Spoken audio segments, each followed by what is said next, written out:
गोदावरी नदीच्या स्वच्छता आणि संवर्धनासाठी आज एक प्रेरणादायी उपक्रम राबवण्यात आला.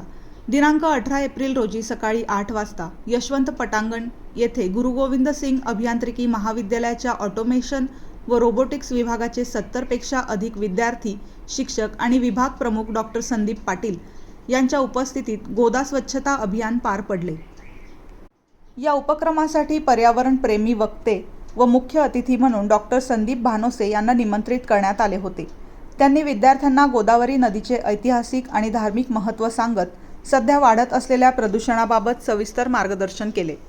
तसेच नाशिकमध्ये कुंभमेळ्याच्या पार्श्वभूमीवर सुरू असलेल्या बेकायदेशीर वृक्षतोडीचे गंभीर परिणाम विद्यार्थ्यांसमोर मांडत पर्यावरण संरक्षणाची गरज अधोरेखित केली.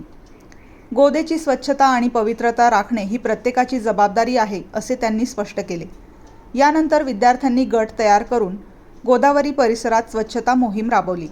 याचसोबतच स्वच्छता व कचरा व्यवस्थापनावर आधारित उद्योजक पथनाट्य सादर करून जनजागृती केली. कार्यक्रमाच्या शेवटी रोबोटिक्स विभाग प्रमुख डॉ. संदीप पाटील यांनी डॉ. भानोसे यांचा स्मृतिचिन्ह आणि सन्मानपत्र देऊन गौरव केला. यावेळी गरुड झेप प्रतिष्ठानचे ट्रस्टी अविनाश क्षीरसागर देखील उपस्थित होते.